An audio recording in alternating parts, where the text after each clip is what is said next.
Here's a design system and it powers our products. That's the narrative.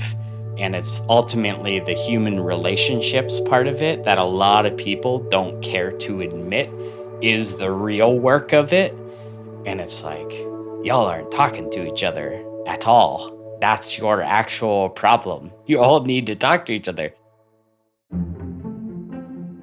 Design systems are the foundation of nearly every piece of software that we use. And no one has had a greater influence on the philosophy and tactics of building design systems than Brad Frost, author of Atomic Design. After helping countless companies craft design systems, Brad has come to realize that this topic is a nexus of collaboration and also of conflict. In our conversation, Brad shared why he thinks design systems are an enduring topic in design teams. He also talked about the power of design tokens and how AI is reshaping the space. Plus, Brad filled us in on his new online course on design tokens. This is Design Better, where we explore creativity at the intersection of design and technology. I'm Eli Woolery. And I'm Aaron Walter. At Design Better, our primary mission is to produce work that helps people like you refine your craft, improve your collaboration skills, and get inspired by the creative process of others. If you enjoy what we do here, the best way to support us is to become a premium subscriber at designbetterpodcast.com/subscribe.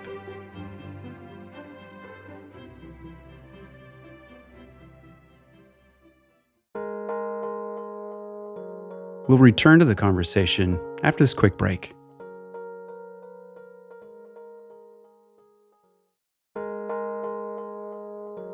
And now, back to the show.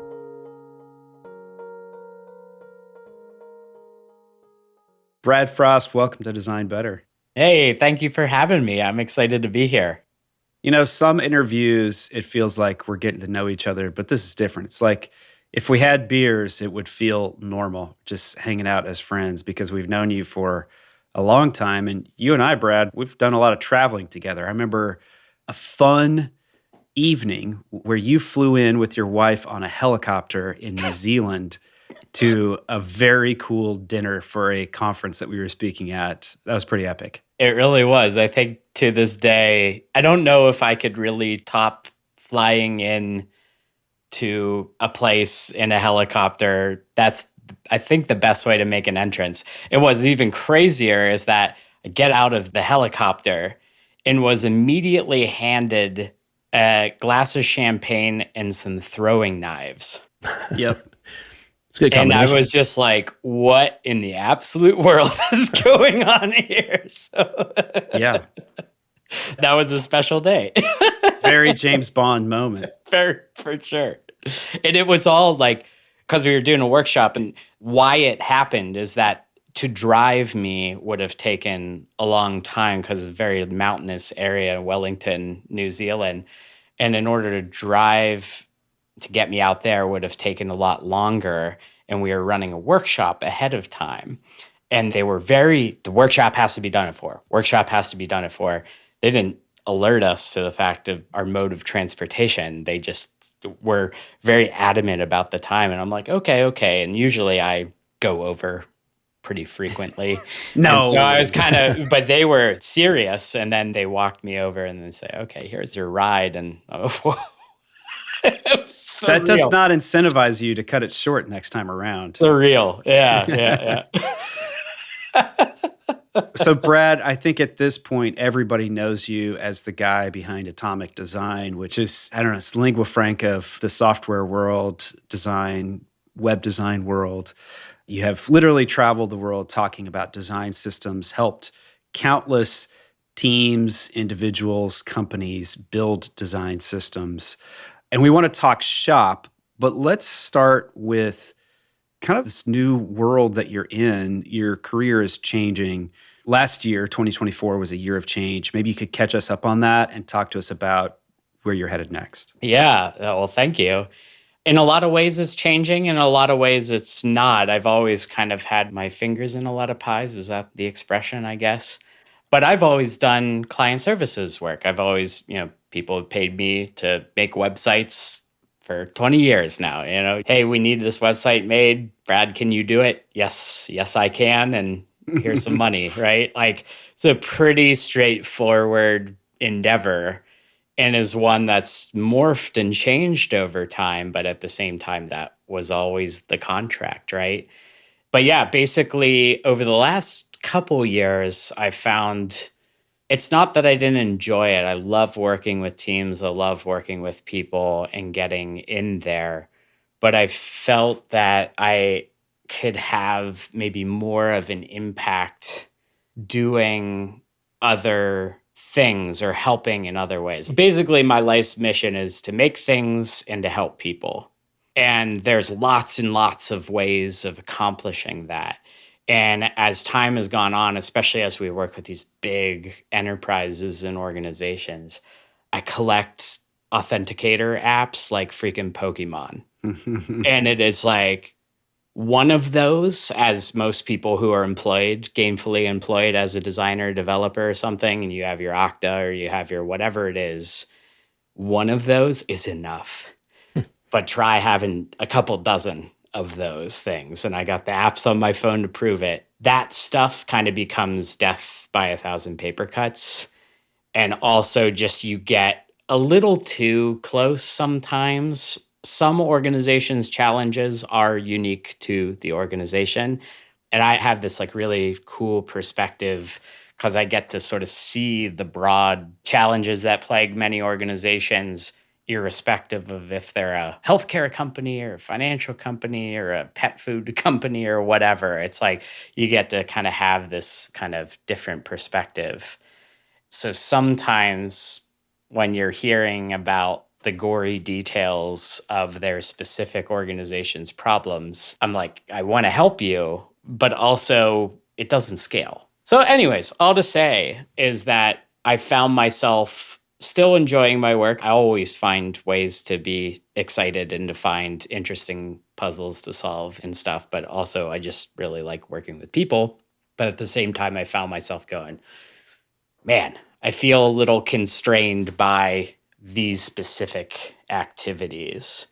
And so myself, as well as my brother at the beginning of this year, we made a leap and we are now out on our own and we are going to be doing all sorts of things, but especially around sort of this idea of kind of helping people and scaling that help. We are focusing on creating these courses that are really deep dives into a lot of the stuff that we've been wrestling with and in the weeds with for the last decade. And so all of those trends, all of those hard-earned lessons, like we've done the reps of establishing design token systems for many, many different organizations of many different shapes and sizes. We've seen what's the same, what's different, what's a universal role versus something that's more just a preference. We've seen the infinite flavors of team dysfunction. We've seen what collaboration looks like. We've seen what the opposite of that is. We've seen what good architecture looks like. We've seen what good process looks like. We've helped model this stuff. We've helped build this stuff. And so now it's just kind of like dumping it all out and actually kind of sharing this stuff because, again, just kind of coming back to like doing this 5 people at a time, as nice as it is to work with those 5 people, I'm just like, let's get it all out. Open the floodgates. Right. Yeah, yeah. And you're also not limited by like time and space either. That's another thing that's really fascinating to me. So we're putting this course together. So our first course is about design tokens. And what I've been doing is being able to go deep on something. I mean, you've written books and stuff like that, so you know what it's like to kind of deeply research something. This is something that I probably wouldn't cover if I had a full day workshop or even a multi-day workshop or a client engagement. But doing something like, here's the history of themable user interfaces. Fascinating stuff. Because you get into like, okay, here's the first graphical user interfaces, 1973, Xerox, and you step through the operating systems. It's like, oh, here's like Windows 3.0 and 3.1 that like introduced this idea of like a color scheme and like all this cool stuff. And then you kind of get up to where we're at in this moment in time. And I love it. It's good, geeky, fun But at the same time, it kind of helps frame a lot of the more sort of practical stuff that teams are wrestling with right now. It's like some of these problems are actually quite old. Super Mario Brothers, for instance, like the clouds and the bushes are the same sprite, right? So it's like we've been creating themable little pixels for a long time. It's pretty cool. That's a cool thing. I didn't realize that, but now thinking about it, it makes a lot of sense. Yeah. Brad, we want to loop back to your course in a second, but before we go to that, you mentioned your brother, and I had a question around that because I have 3 brothers, and I've worked with them in the past, and it was terrible. No, no, I'm just kidding. It's actually quite fun. 2 of them are developers. The question is your brother terrible? Is he terrible or is he not terrible? It's easy. It's a yes/no question. We usually try to avoid those. No, I think, it was wonderful in a lot of ways, challenging in some ways, but I guess this is kind of wrapping 2 questions in one. But how did you think about, both working with your brother and also finding the right partner? Because I think with Aaron, and we've talked about this before, I feel like, and hopefully he feels the same way, we're very good partners in what we do. And it took me a long time to find somebody like that, that wasn't part of my family. And yeah, I guess, how do you think about that? Finding the right partner, working with your family. Yeah. Ian's not awful, just for the record. And I'm only saying that because he's beside He's there, me. so he can hear. He's in the room. We can cut back in when he's out of the room. We can cut something else back if all of a sudden you heard like, ow, like that's him punching my arm. But no, we shared a room growing up, right? Family of 5, 3-bedroom house, 1 bathroom, no lock on the door. That's how. Sounds pretty similar to my childhood. But so it's like when you are, I feel like that level of close, and I've seen and heard other people's sort of sibling dynamics, and people are like, no way could I work with my sibling. And I get it. And so we're really lucky. But Ian was trained as a meteorologist, and he was getting married, and his wife was in Pittsburgh, and that's where we are based. And meteorology is a very kind of location specific job. So he was kind of on the job hunt, but it's kind of difficult. And his wedding was several months away. And I was like, when are you moving to Pittsburgh? And I'm still job searching. And said, you should probably live with your wife once you get married to her. That's usually how this goes.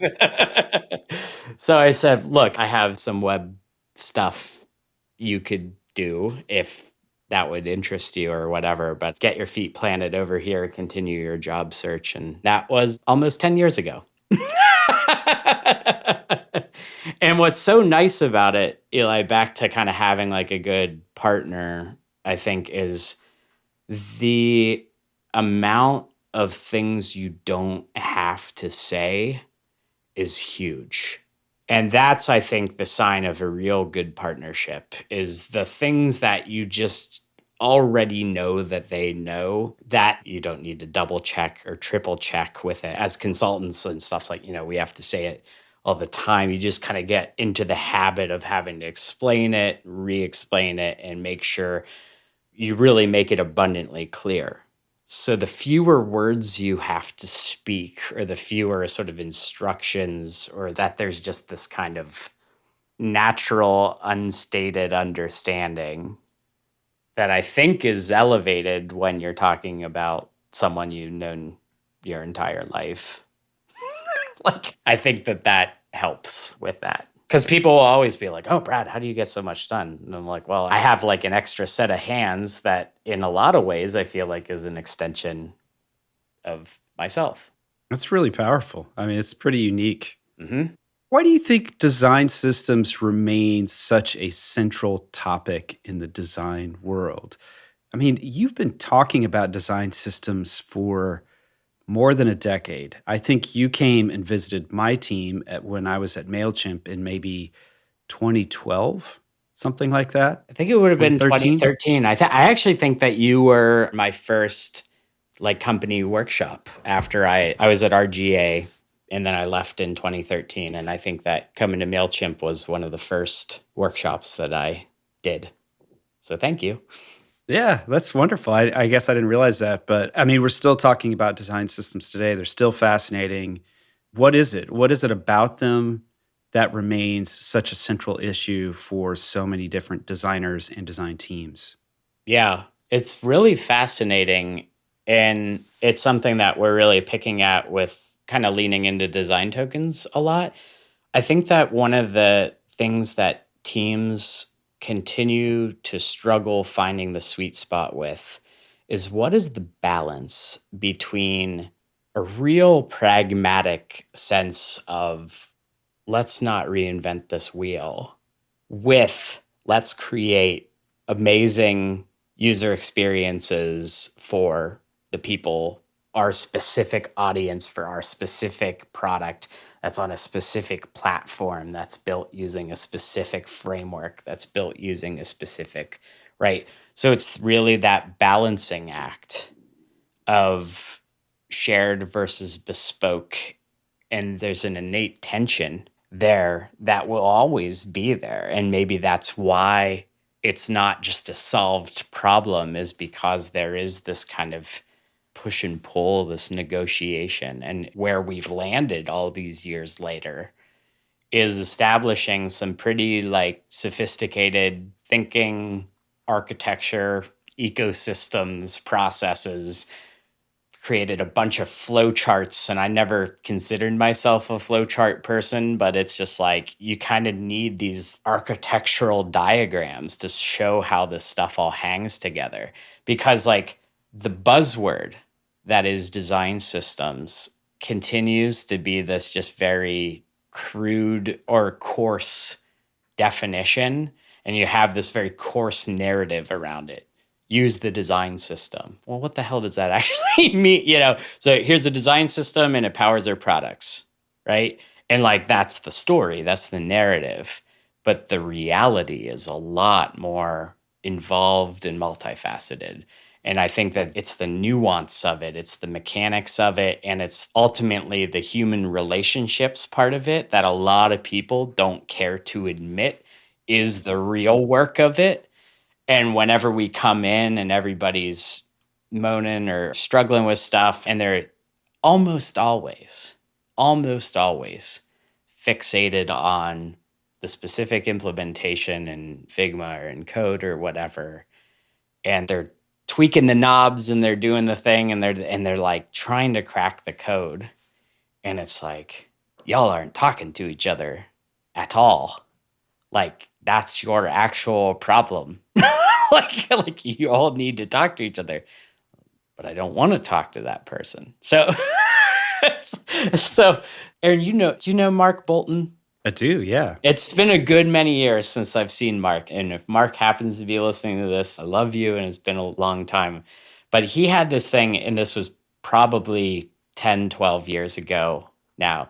Said the web design process is weird and complicated because it involves people who are weird and complicated. Amen. And like that has always stuck out to me. And you could, substitute design systems for web design there, but it's like when you're talking about what are effectively just people and culture and communication issues, it's never going to be a solved problem. Brad, just so we have kind of a foundation here, lots of folks listening probably understand what a design system is or have a concept of it, and may also understand what design tokens are, but maybe you could provide kind of a concise, helpful definition of both those things just so we're all on the same page. Yeah. So I like to describe a design system as the official story of how an organization designs and builds user interfaces. And that's an interesting and maybe obtuse definition, but I feel like it works. But basically, there's a few ingredients that go into telling that story. There's the kind of assets of a design system, which are the things that are the most obvious and tactile. Here is a Figma team library that designers can pull in that will get you your common fare components, form fields, buttons, and so on, right? Cards. There's the corollary of that in code and whatever technologies that you have floating around your organization. And then there's kind of documentation that kind of is the instruction manual for the IKEA parts, right? So that's the sort of assets part of it. But then we'll say, the part that we were just alluding to are the human parts, which are the more consequential bits, which are the sort of people and the processes around that. So it's this kind of orchestration of assets, people, and process that all kind of collectively tell a story of how an organization designs and builds digital interfaces. So that's design systems. And then as part of a design system, there are, and again, that just tends to be this very coarse word, and there's a lot of things that live under that design system umbrella. And as time goes on, and what we're putting together now, and sort of revisiting this as a yet another kind of geeky sort of thing to go deep on, is the difference between a component system and a design token system. And the analogy I'll use is that of like a door. If you go to Home Depot, you buy a door, right? Probably comes in a couple styles. And do you want an oak door, right? Do you want like a semi-hollow door? Are the hinges on the right or the left? But you're likely only buying that thing in white or natural wood, right? Like that's how it comes, right? So what you're buying is a structural and functional door. And that door needs to do certain things. It needs to open and it needs to close. How that door is painted, or if you put black matte hardware or brass or brushed nickel hardware on the door, does not impact its ability to function, right? So it's that difference between sort of the structure, the foundational and the functional pieces, and the aesthetics of it. And what we've seen with design systems, and this was a very old concept, is this idea of separation of concerns, right? It used to be, here's HTML, does the structure. Here's CSS, it does the style. Here's JavaScript, and it does the behavior. And that's all the way back in the day. Jeffrey Zeldman, designing with web standards, CSS Zen Garden articulating this point, right? You could have the exact same HTML page and style it wildly differently, right? As technology grew, though, JavaScript basically ate everything, and people were like, separation concerns is whack, right? Because now we just do everything in JavaScript. There's still a real utility, though, to this concept. We just kind of need to redefine it a little bit, where it's like there's kind of the more structural styles, the things like the hinges need to be either on the right or the left in order for this door to function. And then there's the more cosmetic aesthetic factors, right? Is this door painted purple, pink, robin's egg blue, or lime green? Doesn't matter, right? Like those are all decisions that have no bearing on whether this thing functions or not. So design tokens are these like, here's the lime green door and the purple door, and this person wants this and this other person wants this.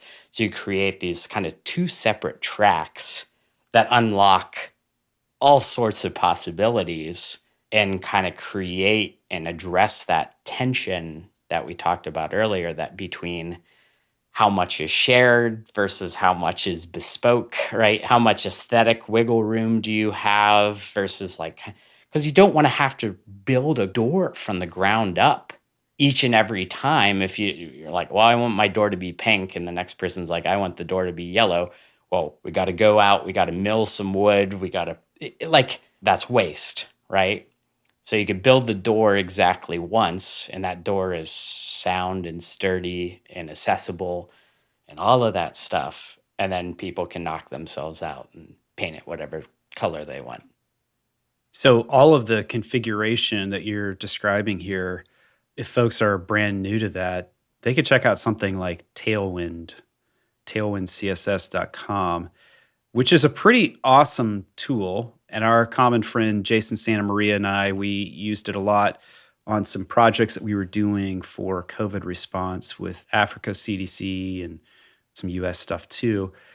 What do you think about tools like this, like these frameworks like Tailwind CSS. I mean, it's a very different thing than when you started talking about design systems. Now, So the fewer words you have to speak, or the fewer sort of instructions, or that there's just this kind of natural, unstated understanding. there's like, you use Node.js, you kind of like plug this stuff in, and then you can just go to town building quick, beautiful, consistent, speedy to load, accessible interfaces with a framework like this. Do you shake your fist at this? Do you have critiques of it? Is it something that you've brought into companies and say, hey, here's a good starting point?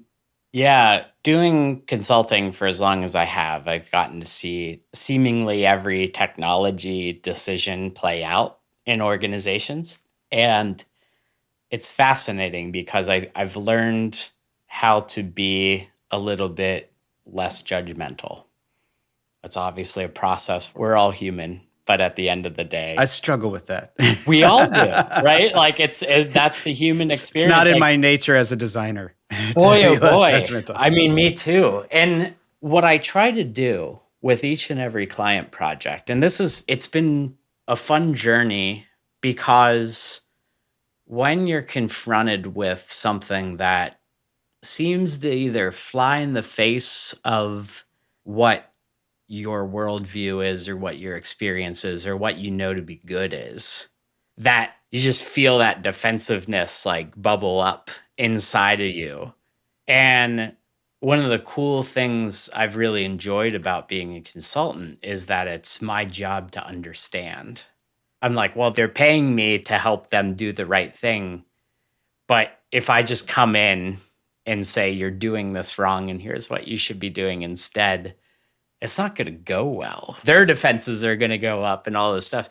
It's been a cool journey because with things like Tailwind, like when I first looked at it, my eyes start twitching. And then I start seeing teams working with it and using it, as well as a lot of other different CSS solutions that are a bit different than how I was raised and what I'm used to. Things like CSS modules, a lot of like the CSS and JavaScript kind of frameworks. And there's like a lot of stuff. And just even today, it looks like literal gobbledygook. Like when you inspect it, it's just a string of just random stuff. You can't read it, but It's the Matrix. yeah, 100%. And part of me is like, that's awful. That's terrible. But on the other hand, I'm like, once I better understood, oh, here's why this is, I still come out the other end going, it's still a weird approach, but I at least better understand like what the spirit of adopting is. So coming back to Tailwind, the way that Tailwind works is you kind of are tacking on these kind of atomic styles where you basically are like, I want my sizing to be large. I want my background to be teal. I want my whatever to be whatever. And that was it. So it was almost like a little bit going back to the font tag kind of pre-CSS. It was just like, I want my font to be size 4 and it's hard coded, right? So back to that separation of concerns, it's like these things are no longer separate. You're literally just tacking these things on and just baking it right into your structure, right? Back into the door frame. You're not painting the door lavender. You are putting a piece of acrylic together that is just lavender through and through. So it's like there's no separation. Absolutely. Let me poke on this though, because I try to hold multiple ideas in my head and debate both sides. I grew up in the age of web standards like you. I was a member of the Web Standards Project. I did a lot of work and taught a lot of students who are out there in the world building things in different companies where I said, you got to keep your CSS separate from your JavaScript, separate from your HTML.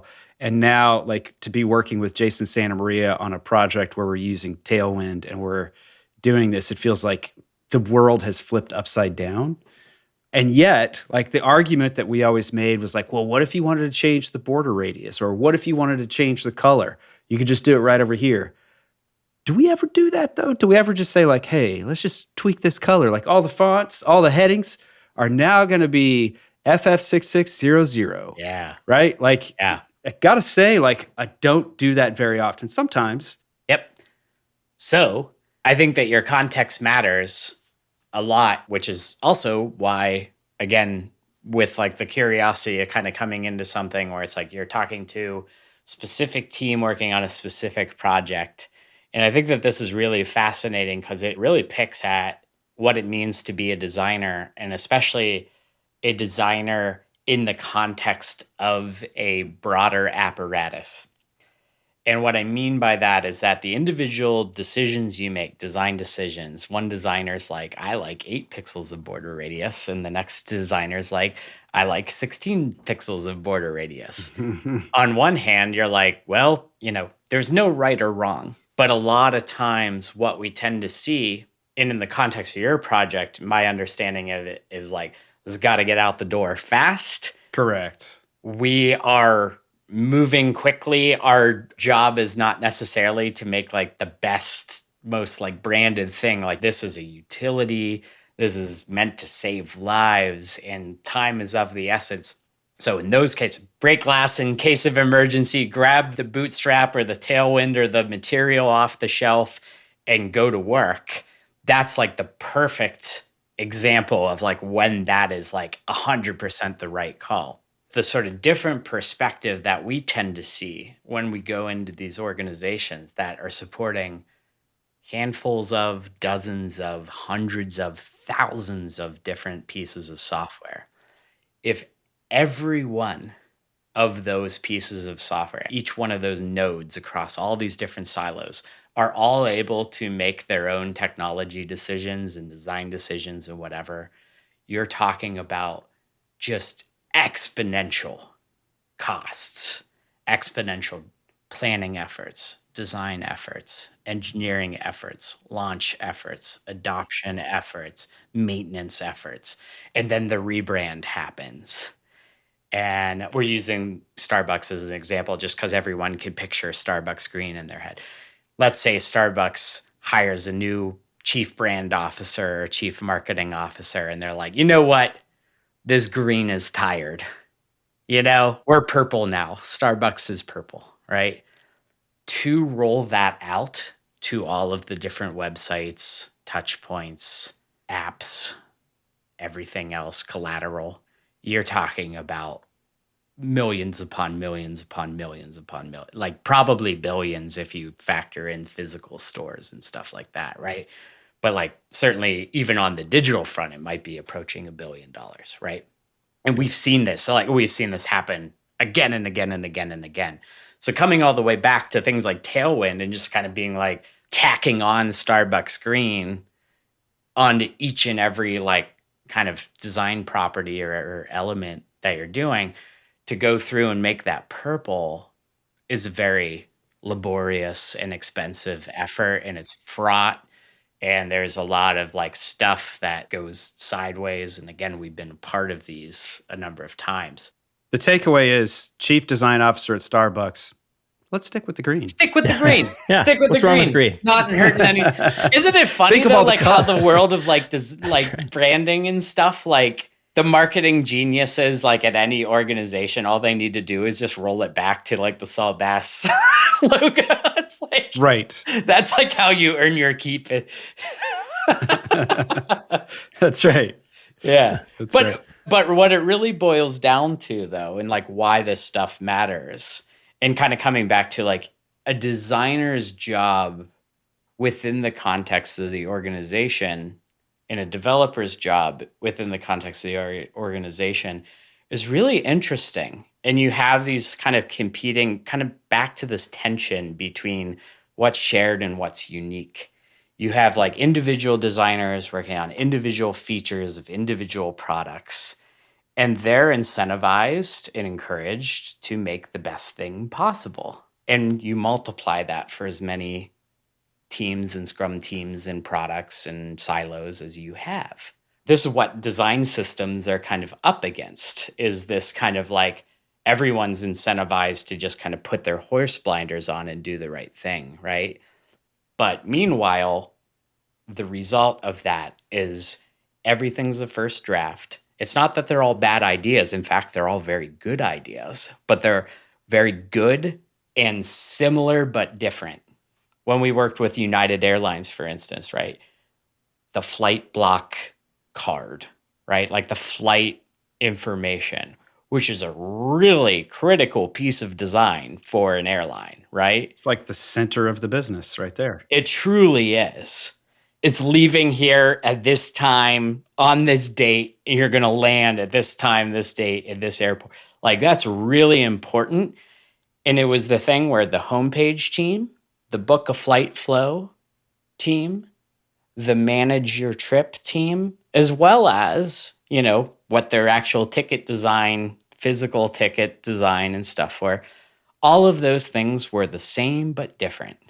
And so you're introducing a lot of opportunity for frustration, for people missing their funerals, weddings, and whatever, right? So on one hand, the book a flight designer is trying to do the best job as possible within their context, and they're incentivized to do that. The homepage team is doing the same. Everybody's trying to do their best within their realm and their sphere of influence. And then there needs to be this counterbalance to that, where you're basically saying, this is actually something that we want to create an organizational standard for. And this is actually a good idea for a lot of reasons. And it requires this kind of balancing act and this kind of conversation and this addressing this tension between individuals who are doing their best, but also, let's also say it, like trying to stake out their place, get that promotion, do that thing, right? And to feel like you're compromising is a really hard thing for humans to do. We'll return to the conversation after this quick break. Design Better is brought to you by Wix. Hey, web designers, let's talk about creative burnout. It's a real thing, and it happens to a lot of folks. You're working on a site for a really big client, but between resourcing, feedback, tight budgets, and even tighter deadlines, it doesn't make the cut. Wix Studio helps you close the gap so you can deliver your vision with less friction. Built for agencies and enterprises, you get total creative control over every last pixel. With no-code animations, AI-powered tools, reusable design assets, advanced intuitive layout tools, and a Figma to Wix Studio integration, which is very cool, you can design the way you want to and deliver when you need to. And if you're worried about the learning curve eating into your time, you don't have to. Wix Studio is intuitive by design, so your entire team can hit the ground running. For your next project, check out Wix Studio. That's wixstudio.com. WIXSTUDIO.com. wixstudio.com. Creative people need to see and be connected to creativity that's happening in our world right now. There are amazing, inspiring people who can teach us, but how do you find them and how do you convince them to teach you? Well, lucky for us, Masterclass has done the legwork for us. I've learned so much about the creative process on their platform from folks like Frank Gehry, Herbie Hancock, Anna Wintour, Jane Goodall, Bob Iger, David Sedaris, and so many more. Imagine people like that as your teachers. That's just incredible. And I just discovered that Masterclass produces these amazing documentaries too. I watched a documentary on songwriter Diane Warren that just blew my mind. You all know her songs. They're mega hits sung by like Whitney Houston, Celine Dion, Beyonce, Justin Bieber, Justin Timberlake, Eric Clapton. I mean, this list just goes on for days. And seeing how her mind works, seeing her creative space that's just like piled up with stuff, and the work ethic that she has, it's fascinating. You can access Masterclass on your phone, your computer, your smart TV, or even in audio mode. You can just listen. Right now, as a Design Better listener, you can get 15% off an annual membership at masterclass.com/designbetter. Trust me, it's the best thing you're going to do for yourself this year. Get 15% off an annual membership of Masterclass at masterclass.com/designbetter. There's so much to learn. Go to masterclass.com/designbetter to sign up now. And now, back to the show.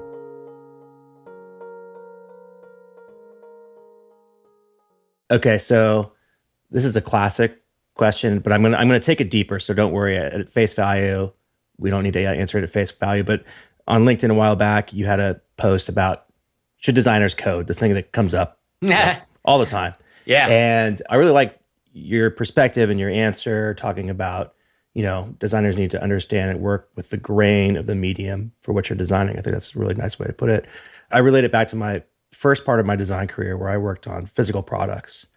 And I was a design engineer, which kind of meant I was translating the industrial designer's work into something that could be manufactured and made. So I had to know CAD, but I didn't necessarily have to know finite element analysis, like the kind of hardcore engineering that I really sucked at. I had colleagues that like they did that work, they helped me with that, but I had to kind of speak their language. At least I had to know like when something was over engineered enough that we didn't have to worry about that, or when it was like, yeah, we actually need to do this work. But I imagine now, and I've been away from that world for a while, but I imagine with the tools available now in artificial intelligence, like these tools are probably doing that thing for you as you're designing. Like they're analyzing the part, they're giving you, the kinds of constraints that you need to be working with.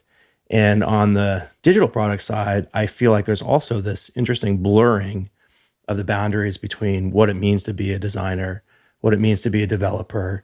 And we've talked about this many times, Aaron and I, on the show and elsewhere, but like I experiment with a lot of these tools. I'm not a developer, but I feel like it lets me create really quick prototypes. And we were just talking earlier today on an AMA about this tool, Replit, where you can essentially describe a site that you want to build and it will help you code it and deploy it. And from what I've heard, there's certain teams that are like skipping the Figma altogether and just going straight into Replit. And I think that's interesting. I think it's going to change the way people are working. And I'm curious how you think about it as it relates to design systems and the kinds of work that you do and teach about. Yeah, no, it's great. I think that, your experience kind of working in the physical realm, you are confronted with the physics of the medium by which you're designing.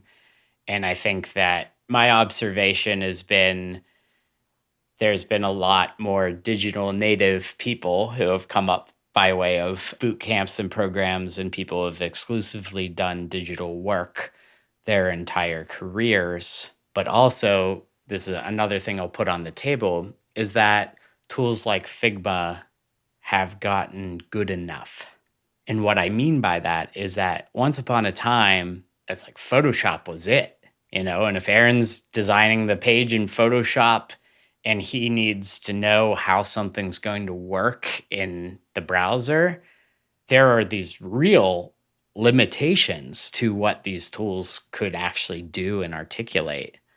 And so Aaron would be forced to come over and say, hey, Brad, like, how would this work or whatever? I have a question about this thing. And an observation that I've seen again and again and again and again and again is that these tools have gotten to a good enough spot where designers don't have to venture outside of their comfort zone. They could spend all of their time here in this tool that they know and are comfortable in. And collaboration is relegated to a toggle switch called dev mode. And what we see is the curiosity and a lot of the other skills atrophy.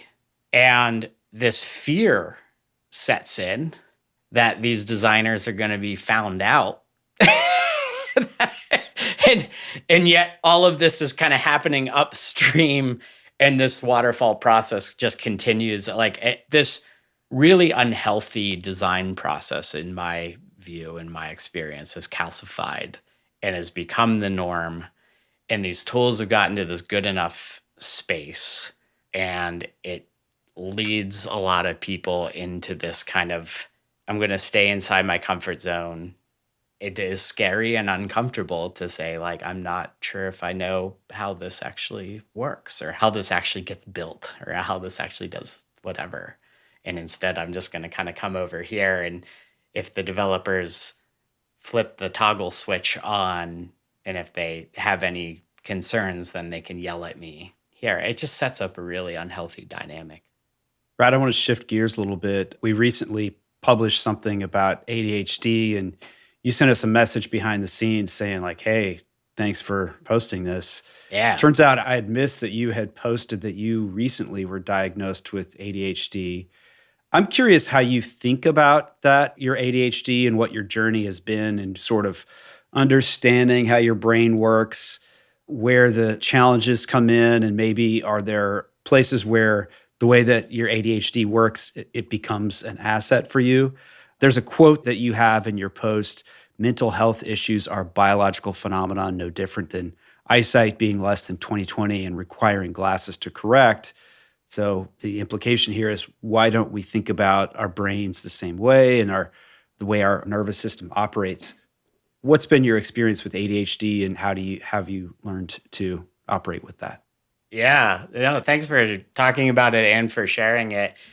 Interestingly enough, I also just got glasses last year. So that They look analogy lovely of, too. yeah, thank you. It's very on brand. I got the sweater, the very sweater and Brad glasses. I don't know if Frost. that was intentional, but those look good too. Yeah. It's all part of the bigger vision, I suppose. But it is true. And my life has literally been turned upside down because of mental health issues. Like I had to flee my home in 2020 because I had a schizophrenic neighbor who went off of his medication and began threatening my family and all of this stuff.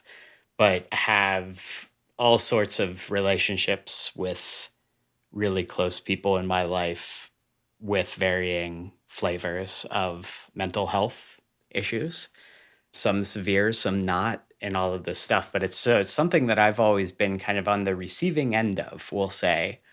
I've been impacted by it. I've had to sort of be a person who is kind of on the other side of it.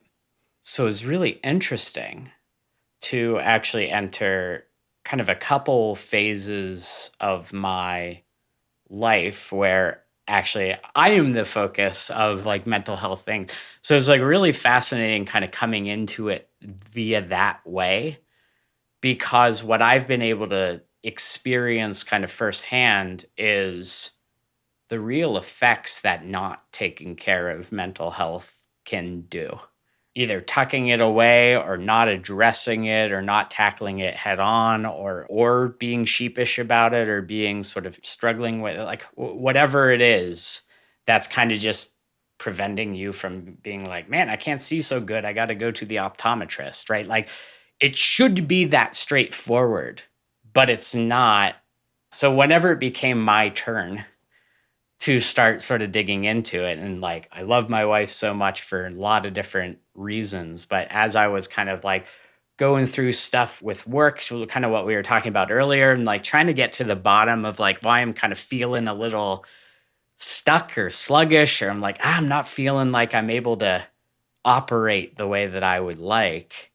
Turns out a lot of it was like, well, I might be doing the wrong things, which is another thing that I've been addressing. But I was also like, man, I'm just like finding it hard to focus, get motivated, and so on and so forth. And my wife was like, you almost undoubtedly have ADHD, and she does as well.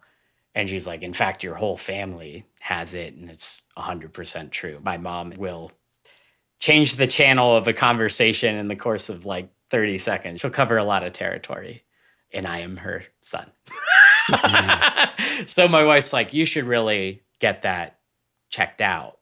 And again, because I wasn't being stubborn with it, but I was also just kind of being like, there's a lot going on, and, adding yet another thing to my to-do list when I'm already feeling overwhelmed was hard.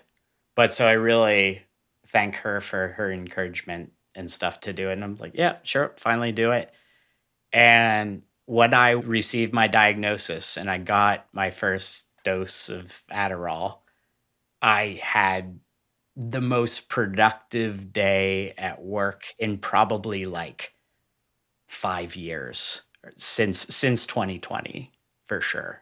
And I was just like, oh my God, this is amazing.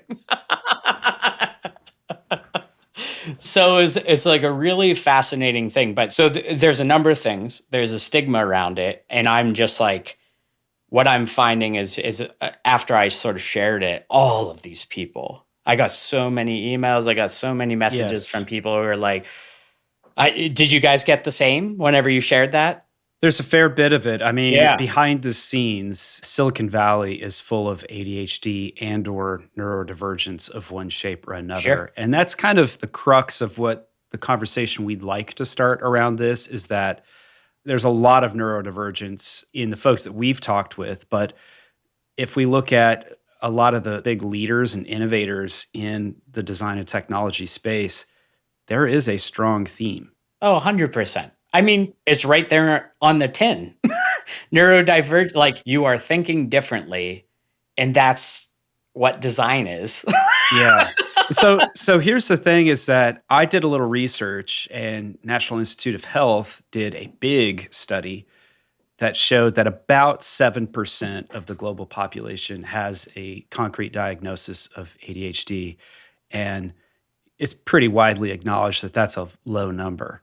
So if there's such a large portion of the global population whose brain works this way, the notion of it being a disorder, it seems like a misnomer and it seems like a flawed framing. And I can't help but think that, evolution is pretty good at slowly but consistently reshaping our genetic code for optimal outcomes. Why would such a large portion of the population continue to carry this forward if it weren't something of value and something useful? And because there's so many people in creative disciplines who, think this way, I can't help but see a connection. Now, I'm not a scientist. This is a non-scientific, very speculative, let's look at the things that we see in front of our eyes. And I know that some people have contacted me, very few, but a few people are like, yeah, I don't agree with your theory. And that's okay. But it's just what I see. It's what I see in elementary schools, in middle schools and high schools. It's what I see in these creative professions. And to read your blog post, I'm like, oh, yeah, okay. Yeah. No surprise. I'll take the bait on it because you touched on, I think, a number of really important things. So there's the disorder part of it, right? That second D in it. But more broadly, like mental health issues in general, the part where it becomes a disorder is where it starts getting in the way of your normal functioning. So if you have anxiety is hard-coded in us. This is lizard brain, fight or flight or freeze. Like this is baked into us. We humans are prey animals, like there are a lot of things that hunted us and we carry that forward. So it's like all of our evolution, this is hard-coded into us. And it served us and continues to serve us. There's very good and legit reasons to be afraid and to be cautious and to do stuff, right? Depression. There are lots of very good and valid reasons to be sad and depressed and to feel even hopeless and things like that, right? Like, so all of these are natural biological phenomena. Like coming back and bringing that back in here. These are natural, totally natural things for any human being to experience, right? The disorder part, the part where it crosses this threshold, is when it gets in the way of your functioning. When you can't find yourself getting out of bed in the morning, or when you find yourself being an anxious mess leading up to a meeting, or you can't get any sleep because of it, or in the case of ADHD, where you sit down to do your work and you finish the day and you're like, what the hell did I do? I did like anything but. I was getting up the whole time. So that's the threshold to pay attention to, because I think everything that these disorders are born from are really naturally occurring things. It's just we have to have honest conversations with ourselves of like, are these things present in my life more than I would like them to be? And are they impacting my well-being, my relationships, and my just going about my daily life? If the answer is yes, you should seek treatment. And there is no shame in it. There is no whatever. It's the same way. Again, it's, oh, my eyes are a little blurry. I got to go get my eyes checked. Yeah. I would love it if ADHD could find a new name like scanner brain, because that's not scatter, but scanner, like constantly scanning, scan, Yeah. scan everything. And the other type of mental process that I see in Silicon Valley is the operator. And the operators are the ones who are like super highly paid, highly compensated, respected. They're the ones who can like follow directions, checklist, kind of organize the troops and so forth. That's a really important type of person in these companies and working on this stuff. And then the scanning all the stuff. These things are disconnected, but I see these connections. Like that's super valuable. Yeah, That is yeah. so valuable Yeah. if you are trying to innovate. That is the crux of innovation. Yep. Like all of these things, again, these are just like naturally occurring things. They can be wielded as tools. Yes. But again, it's that threshold. Agreed. I think that's a really important point you bring up. Yeah, I was just going to build on it for a second because I grew up, both my parents are psychiatrists. Oh, and wow. they treated a lot of people who had, very severe disorders. I was curious because, you see some artists, let's say, that had something, they used to call it manic depression. Now they call it bipolar disorder, where they would have these manic episodes where they're hyper creative and then they'd fall into depression. I asked them, like, well, if you're treating that, are you also taking away the kind of creative side of things, the creative episodes? And what they said, it was that kind of like what you said, Brad, is just that there comes a certain point at which this disorder is a barrier to just functioning as a normal human being.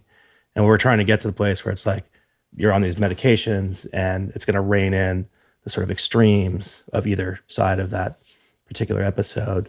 And at the same time, I think they also had some amount of skepticism about being like feeling sometimes like they're sort of treated like drug dispensing machines. Like when they were practicing, SSRIs were very popular, and I guess maybe still are to some degree. But in reality, like depression can often maybe be even more effectively treated if you get into a really regular exercise habit or spend more time outdoors. So there's things apart from drugs that can help you with some of these things. 100%. There's a number of things there because it's like, one, there's like whole different classes of drugs and whole different classes of mental health issues and stuff like this.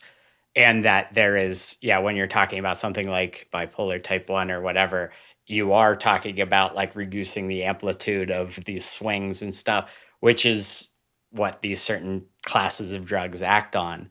Versus here's ADHD over here, and there's a couple classes, the Ritalins and the Adderalls are like the two main things of that.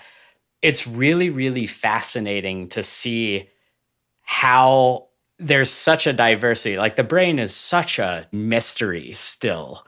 And like even these like wildly effective drugs and stuff, you ask the real professionals, like, how do these things work? And they're like, I don't know. You're like, cool. All right, great. Well, so long as people are getting relief. But like, I'll say sort of like coming back to like the ADHD thing, for me in my personal experience, like, did I feel any sort of, reduction in my creative capacity or my creative thinking? Far from it. Like, I think that like what I was able to do, the glasses analogy is so apt. There was a big disconnect for me between like what my brain was thinking and what I wanted to do. And like, I had all of the ideas and stuff, never been short on those, but my ability to actualize them, to actually bring them into being, there was this big chasm in between those things. That was the phenomenon that I felt, was this feeling of like, man, I feel like I'm spinning my wheels, or I have all these great thoughts, but I can't act on them. And so the medicine for me has been like, like that feeling of being stuck or feeling like distracted, where I just sort of get sort of sidetracked by certain things, like that went away. And I was able to sit down, say, I'm going to write 1,000-word blog post and not switch tabs. That's amazing. The affordances of like what work that we do is like also really fascinating, because there's like, it's when I'm doing like in the real world work, like physical work, like whether that's lawn work or painting or just anything like that, it's like way easier to stay on track. These machines, these user interfaces do not lend themselves to staying on track, staying focused. So anyways, but yeah, lots of different kinds of drugs, lots of different kinds of mental illnesses. This is why it's important to like talk to professionals and stuff like that, because it's like every body is different. Every mind is different.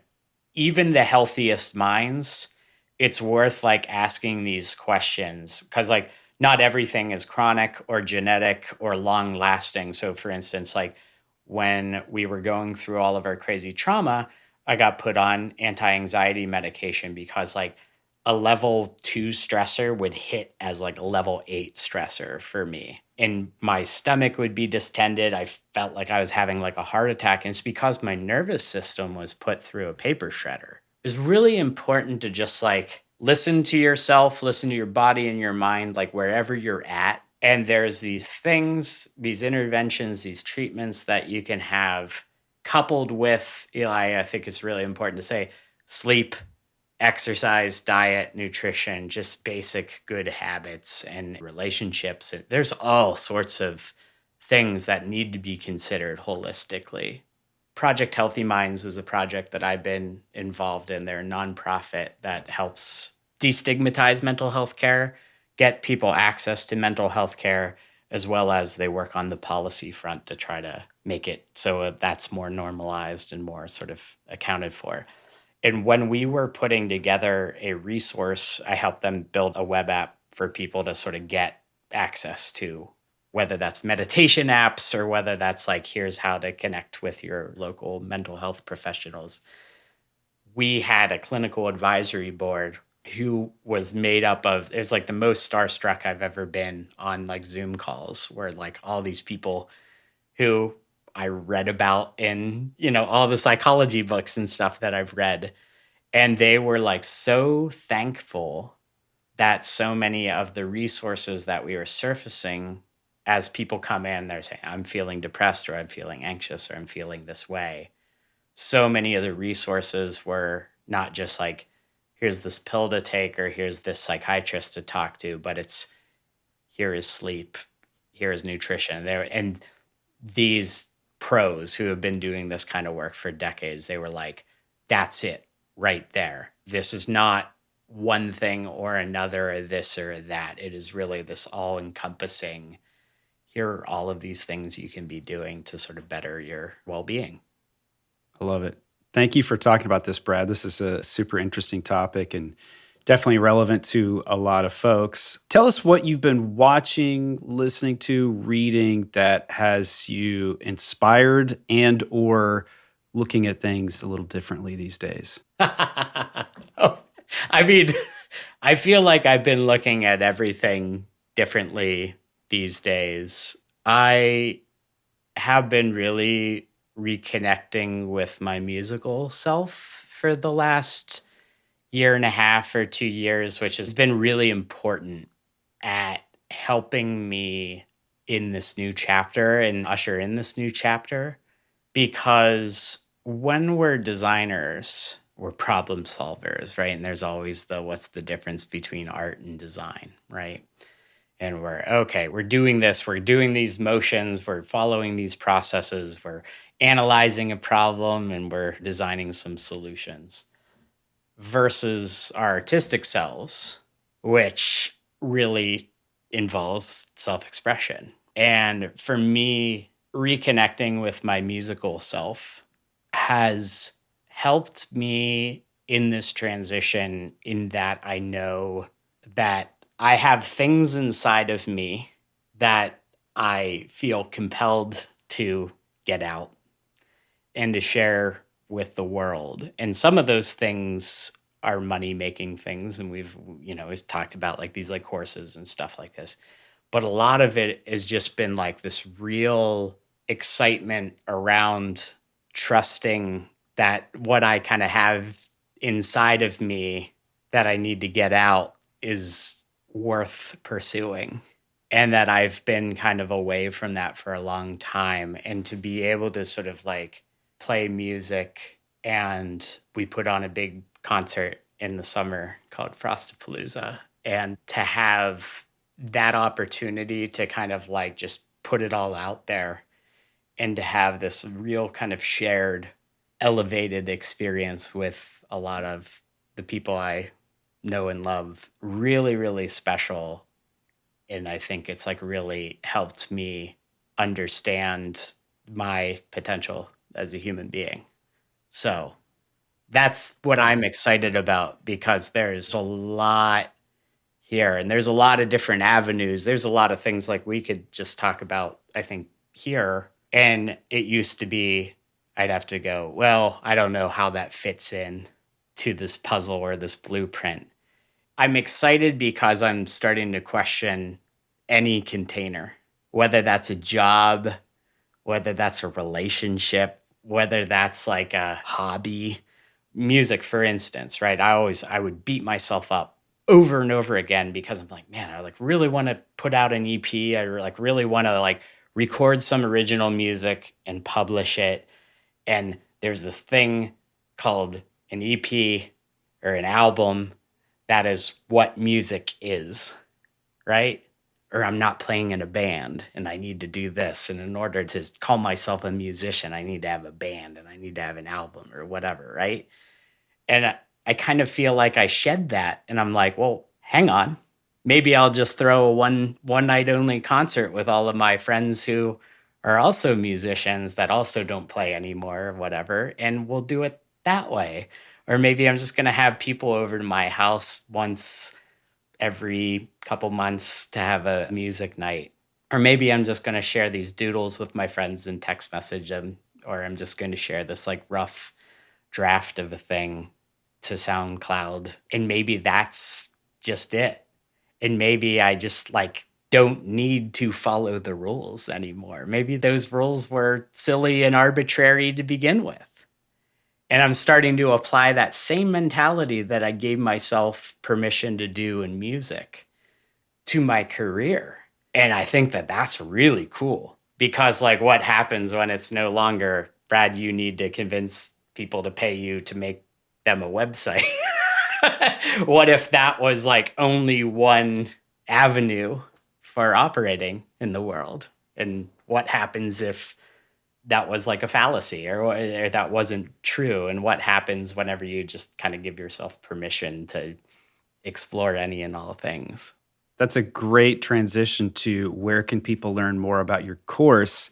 And I believe you have a special discount to offer Design Better listeners. Yeah. Yeah. So it's designtokenscourse.com. That's where you could find it. My brother and I made the website, and you could see design tokens in action. There's a little theme switcher, so you could switch between like a dark theme and then a papyrus and Comic Sans theme. And the coupon code is Design Better is awesome, and it'll get you 20% off of the price. And right now, where we're at, so we are doing this iteratively, and I'm like so excited about this. I did this with my book, with Atomic Design. I kind of wrote it in the open, and basically like I kind of had this like a rolling thing. But unlike a book where that needs to go to print and that's ultimately final, with this course, it's like as we upload the videos, they're there, and we could kind of just keep tacking them on along the way. So right now what we've done is we've opened the door to pre-orders so people could come along the ride with us. We have like 2 hours of content full of a bunch of like, here's the main gists of things, some of the main takeaways, as well as we have like a bunch of homework for people to do while they're waiting for the full course to be developed. So we're like, go talk to your DevOps people to figure out how you deploy this stuff, because that's the stuff that ends up taking 4 months. So we've got lots of like tips and things, like actionable steps people can do. But then we're basically going to be like knocking out these chapters and uploading them along the way and having a grand old time along the way. That's great. Brad, thank you so much for sharing your story and for putting this course together. I mean, who else but you and Ian could put together something so comprehensive and like really grounded in real world experience? Also, real quick, just an asterisk on the promo code. We did not force you to say Design Better is awesome, but we're fully behind that. Thank you. Hey, no, seriously, thank you guys. Like, I mean, I'm usually doing a lot of stuff, as a lot of people are, but like your newsletter, I love everything that you all do. That is a true statement, that coupon code. Fantastic. Thank you. Well, Brad, thank you so much for being on the show. Yeah, thanks for having me. This is great. This episode was produced by Eli Woolery and me, Aaron Walter, with engineering and production support from Brian Paik of Pacific Audio. If you found this episode useful, we hope that you'll leave us a review on Apple Podcasts, Spotify, or wherever you listen to finer shows. Or simply drop a link to the show in your team's Slack channel, designbetterpodcast.com. It'll really help others discover the show. Until next time.